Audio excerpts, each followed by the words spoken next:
Welcome to Super Simple Security Principles. I'm Nick Jackson, and as much as I want to love computers, they don't love me back.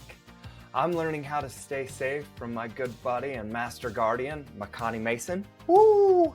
Shout out to you, buddy. He wrote his first computer program when he was 6, setting his fate as a future child prodigy. And here you are. You know, congratulations, you're still rolling, man. The world hasn't stopped you. He spends his time teaching me, specifically, and people like me, how to stay safe ahead of the digital threats and the bad guys. Hallelujah. He keeps it simple. We love it. Learn along each week with me. I'll ask questions and make sure he keeps it simple and relevant and super simple for us. That's the key, right? If I can do it, you could do it. Let's dive right in. This is episode 75. How to fix all the problems with... Oh, shnikes. It's okay. Well, listeners, guess what? We're rolling with it. Oh, yeah. It's all good. That's a big screw up. This is episode 74. Safe Website Check 3. Can you get an answer? All right. Look, our master guardian didn't give me a lot of notes for this question. So to make it fun, I'm going to ask this. What is the answer I get to answer 2? Oh. Yeah. We'll definitely answer that. Yeah. Okay, here are the questions we'll be answering in today's episode. Why does this check sometimes get skipped? What's one super simple way to spot a fake shopping website? This really intrigued me. Why might a scammer want you to contact them? Which red flags in a reply should make you walk away? Dude, we got some heavy ones, man. How are you going to make this episode light? Like, this kind of scared me a little bit when I first read it. Like, just to get this introduction started right. Like, I was like, wait, it gets skipped. Okay, he gives us hope. One simple way to spot a fake website.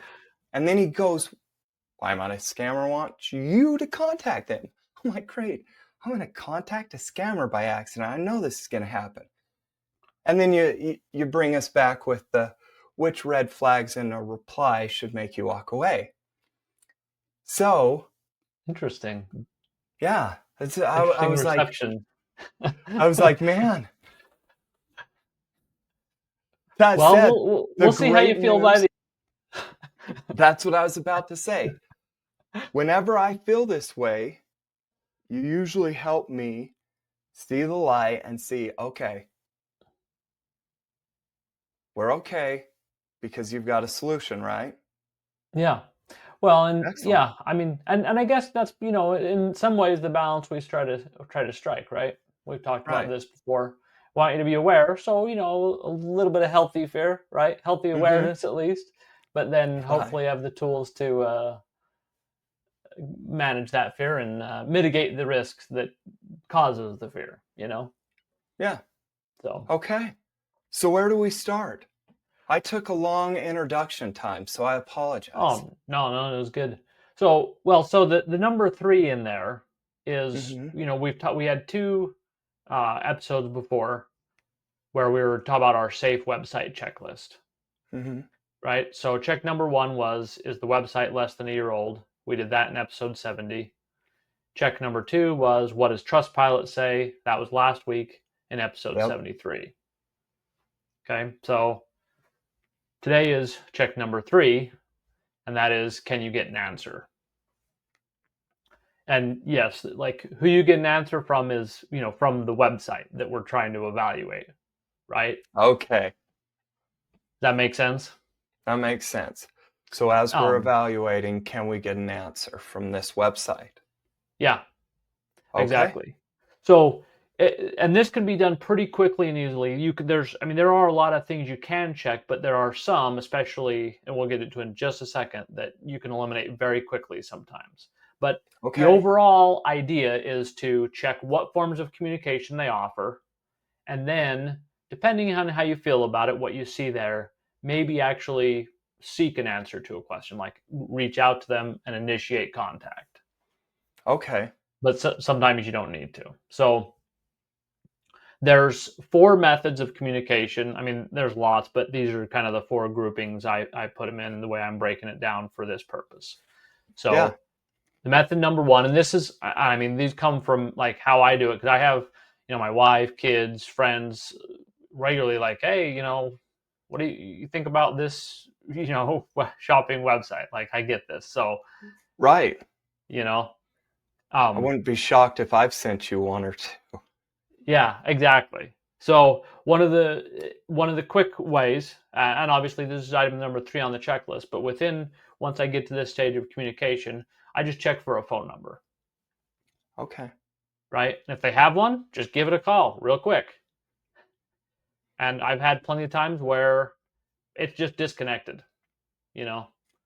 So Not a good sign. right, Not a good right. sign. Well, exactly. I mean, your search is over at that that, point, right? I mean, that's that's a a that's that's a a fail. very easy sign to read. Yep. So now, if they answer or you get voicemail or something, and it's clearly actually for the website, then this is a little point in their favor. But Okay. basically, with all these checks, it's really like they might build a little bit of credibility, a little bit of credibility. You still have to look at the overall picture, but then there are some things that it's just nope, bad. But none of the others are really like ironclad proof that they're good. And Okay. that's kind of how the way it goes, unfortunately. Again, but we started with that big block first. We started with your very first safety feature that was the biggest portion, right? Talk about like checks 1 and 2, or Yeah, yeah, yeah, exactly. Okay. yeah, exactly. Well, and hopefully, I mean, none of these really should take a long time. Like, we're part of the ordering with the safe website checklist in general is trying to kind of get the biggest bang for your buck. What are some quick things you can check? I love it, man. Okay, so to So our listeners, these are quick things you can check. I love it. Yes. yeah. So obviously, as you know, probably I can't actually remember for that one, but some scams are going to have working phone numbers, right? Okay. Okay. Right, That because they're makes gonna sense. just depends on how deep the scam is, how if it's a long scam, short scam, what exactly the nature is. Yeah. Yeah. Yeah. Um, and also, I would say, uh, if they don't have a phone number, it doesn't necessarily mean that they're not a legitimate business. But generally speaking, for a shopping website specifically, I would hope they have a phone number most of the time, especially if they're at all big, you know. Right. Right. Right. I mean, for some non-shopping websites like our website, McConaugheyMason.com, I don't have a phone number listed there because I'd get a lot of spam, and that's an obstacle, obviously, for shopping websites. But which is why, if they're small enough, like mom and pop shop, I've bought some good stuff from smaller shops. It could be okay, but if it's a big one, they absolutely should have a phone number. So ultimately, there's some judgment call you have to make yourself. Is this the kind of place that should have a phone number listed? Yeah. And it's one that people overlook a lot because even if it's big, most people don't, like these days, they They just want don't. to do stuff on the internet. They don't want to talk to a human, so they don't even check, right? I wouldn't have even thought of it, to be frank. Like, Yeah, I I wouldn't know have it's even thought of checking a website and saying, is this valid based off of, is there a good working phone number? I mean, it yep, makes perfect sense. But yeah. yeah, exactly. That's why it's kind of like one of those obvious things, but that gets overlooked so easily. Yeah. So, method number 2 is social media. And because there's, depends on the brand again, but some of them have a lot of social media. And, not every website needs one, but it is something that, again, can help establish credibility. Right. One note on here, just like with the phone call, with any of these, they could put a little social media icon on there, and a lot of people might never click through them. And it makes them look legitimate, just very surface layer, smoke and mirrors, right? Right. So Yeah, you yeah. you gotta actually click on there and check their social media, see if it's real, see if it's alive. Are there recent posts? Are there people interacting with them? You know, Yeah. and obviously the That longer makes they total sense. right, Makes and total it's sense. pretty quick and easy, really, to click Yeah. through there. It's just, Right. but they're the things that we expect to see and can just easily. Oh yeah, they look legitimate. They've got all the right things in place. Yeah. So, Yeah. I can think of but a small mom and pop shop that I absolutely love. They're huge now, but they were just a little mom and pop shop, really boutique, and they crushed it on their social media. And so that's actually what caught my eye, and it was so many people saying, "I loved your stuff. That was this great purchase. Da da da da da. Thank you for the customer service." It was so many good reviews on their social media that I was like, but that said, I did go to their storefront first, their little tiny storefront first. yeah, well, and obviously, if you can go to a physical place, that's the best of all. But Is it any surprise that my daughters, and my wife had said, "Ooh, check this new place out." yeah, Of course. yeah, but social media, that like I said, that influenced your decision a lot too. And Mm. in general, social media is much harder to fake than just reviews they post on their website and things like that. So, it can tell you a lot. Method number three, it's a little less common one, but it's increasingly common these days, especially with AI, and that is live chat. A little, usually most of the time in the bottom right hand corner, a little pop up. And but especially with scam websites, those often are not actually truly live chats. With AI, it's you interact with an AI bot. Sometimes they're transparent about that fact. Sometimes they try to Okay. pretend it's a person. Depends on Okay. how scammy it is, right? Right. So it's not like a strong favor, strong indicator, but I put it as a small point in their favor if they've got that. Um, Okay. and if you can interact with one and you think it's a human, but again, the more AI progresses, the harder that's going to be to tell if it's a real person, Yeah. right? Unless you ask them just something off the wall or whatever. There's probably some good tricks there, but anyway, we won't go Yeah. down that rabbit hole for now. So the last Okay. method Yeah. is email, right? Now, I mean, this is kind of a dull one too, but I mean, they absolutely should have an email address or a contact us page.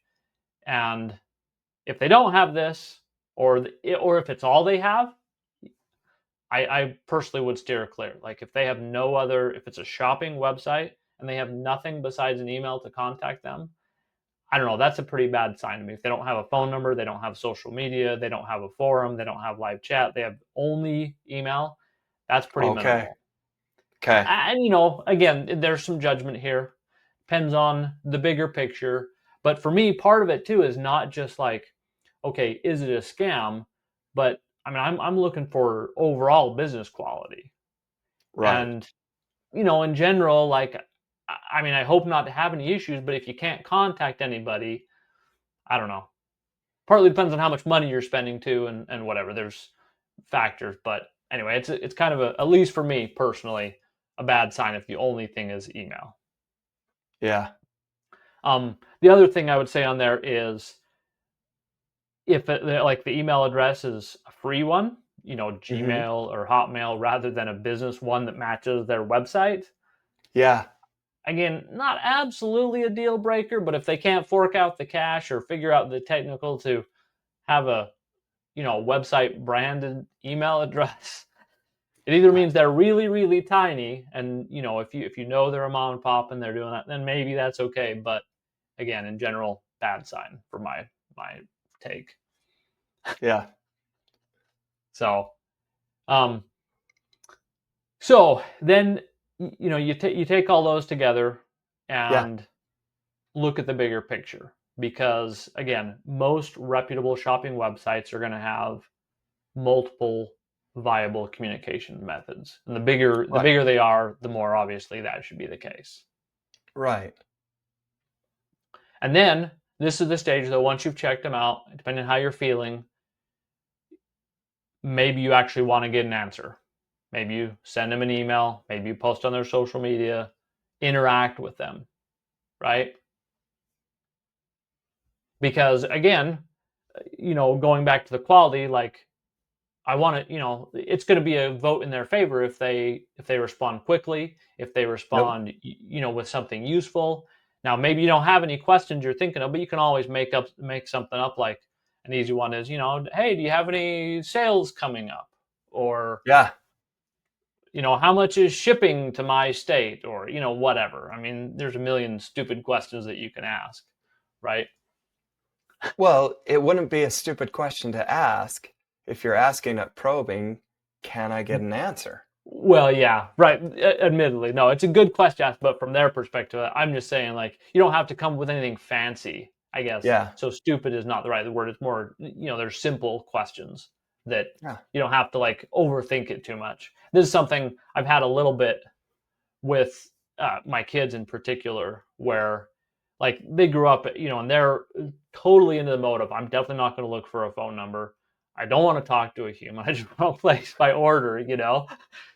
And this is one of the opening questions of why it gets skipped is because like sometimes people are reluctant to actually, sure they'll check for the communication methods, but they don't actually want to try to get an answer.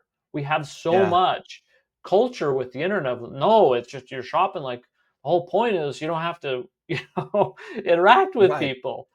Right. It's like I get that, but sometimes it's useful to talk to a person. Right. So, but that also does lead to what I mentioned about the risky, like why a scammer might want you to contact them, right? So, say you do reach out to them and it's a total Right. scam website, then that kind of opens the door. They get to know a little bit about you. They get more of an opportunity to interact with you, Right. right? Does that make sense? Makes total sense. And so this is where, if you haven't got to the point where you're like, I absolutely trust this is a legitimate business or whatever, then you got to remember and keep, stay very suspicious, right? Because if you're Right. talking to them, they might send you a link to click. Like, oh, hey, click on this link to get a special coupon code or whatever, right? Yeah. And I mean, in an automated system, you might do that and they might send, you sign up your email address. So, I mean, this can happen other ways and you got to, be careful of that too, right? But it's just once you start talking to a person, all of a sudden, normally by default, our trust level is going to go up a little bit. And correct me if I'm wrong, Yeah. but even if we get a link and we have questions about that link, we could probably get some answers about that link, right? Yeah. Do you Yeah. know what I'm setting you up for? With Link Lantern. Yes, sir. Yeah. Yeah, exactly. No, absolutely. That's a good call. It's always linklantern.com. Go throw it in there and it can help you determine if that's a safe one. And for example, if it, a simple test there would be, does that link resolve? Does it match the website that That you're was my whole shopping at? point. Right? Yeah. Yeah. Yep, that No, was my exactly. whole That's kind of point. a good, simple sanity check there. No, it's a Right? good call. We got your back already. We were ahead. Yeah. Yeah. Go to And, linklantern.com. Check out yeah. those links. Light them up. Yep. Yeah, no, good reminder about that. Um, and if they're talking to you, they might also ask you for credit card information, Right. right? And obviously, if you're shopping at a place, ultimately you're going to, and some places even it's not real common, but you do give credit card information over the phone. But yeah, it's just anyway, just keep in mind, just because you're talking to a human doesn't mean it's legitimate. Right. That's the main lesson to really remember. And if you have any concerns, like you're like, I'm not good at telling if somebody's tricking me or whatever, right? Like, Right. Have your protection partner there participating with you. Yeah. A lot less likely that he's going to trick both of you, Right. you know? Right. So, um, I think, yeah, I think that's really it. Those are the four methods.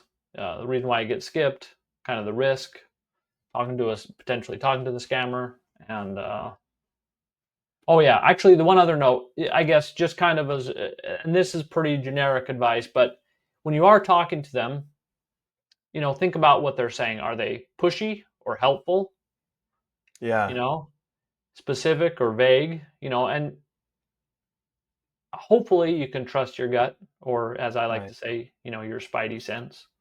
Right. Um, but again, like I said, with the protection partner, um, but those are some of the basic ones. Usually, if they're a scammer, that almost universally they're going to be pushy. Like that Yeah. one kind of simple litmus test. And frankly, from my perspective, if somebody's on a shopping website and I'm talking to them and they're pushy, even if they're not a scammer, I generally want to walk away anyway. you know. Yeah. So I have So one question yeah, please. before we get to our, because we're going to have a call to action, I'm sure. But Yep. before we get there, I have one question. Would it be best if we're going to use Link Lantern? I'm going to put that as a caveat. We're going to Yeah. use Link Lantern to test all links. Would it be best to just try and get them to send us a link? If they're trying to push for payment and stuff. Like, That's an interesting idea. and then I can just blow it up in Link Lantern. Yeah, I mean, it's not an unreasonable strategy. I mean, normally, so the thing is, except that, like, it would be just kind of weird for them to send a link in general, I think, Oh, okay. right? Because normally, like, their whole point of their website is built to take payments and stuff. Like, normally you don't have to. The only reason why you'd get That's anything true. different is like if you signed up for, they want your email address and we'll send you a coupon code, right? Right. But usually that's something that you can copy and paste like a code into when you're doing checkout or whatever, right? There's not even usually a Right. link necessarily that you have to use or anything from it. And Right. so, I mean, anytime they're like specifically sending you a link, it's kind of like, It's a why? red flag. Yeah, I mean, I think so. I mean, I don't know. I've never actually Okay. had that specific case happening. So I'm just kind of imagining. So, what if a scammer is, you're talking to a scammer, what might they do? Right? They might ask you for Right. some information. They might send you a link that, to get you to click on it to open up the door to more bad stuff, right? What's the Oh, I'm just laughing at myself. Remember my scam story? oh yeah. Yeah, one of the first things they did is sent me a link. Oh, okay. Yeah, but you didn't never, I mean, I don't know, did they get malware onto your system? I didn't ever click it, luckily. Oh, okay. Right. So I mean, maybe that was part of it. I don't know the depths of that particular scam. They stayed around for a while, so but I mean malware might have been in their bag of tricks too. It's hard to say.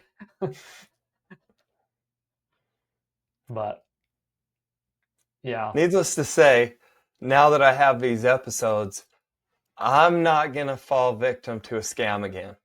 Yeah, that actually reminds me though of one other kind of thing, a real red flag is if they're trying to get you to use any like alternate payment methods, like most shopping websites, what do?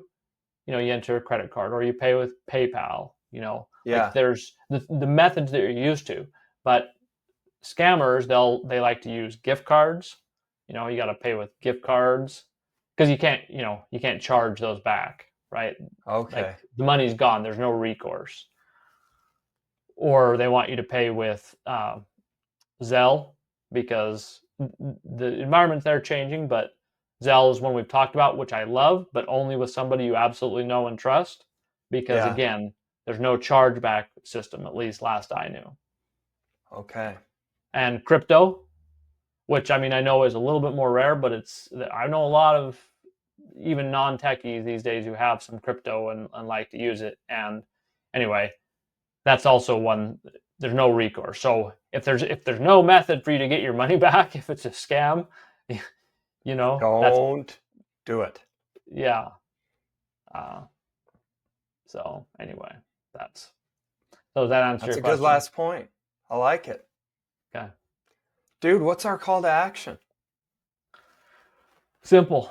Just try what we've been talking about today. Pick and go to just like a trusted shopping website, unless you happen to have one that you need to vet right now. But check the contact methods they offer. Is there a phone number, a real social media presence, maybe a live chat? Just get curious and kind of explore. So that way, when you're on a new site, you've kind of got a baseline to compare it to, right? These are some shopping websites that I've worked with. This is what their suite of communication methods they offer, and I can compare, Yeah. That makes total sense. That's doable. So, and, like you said, you don't even think about a phone number. So check, like especially smaller ones. Right. I mean, obviously we know Amazon's going to have a phone number, right?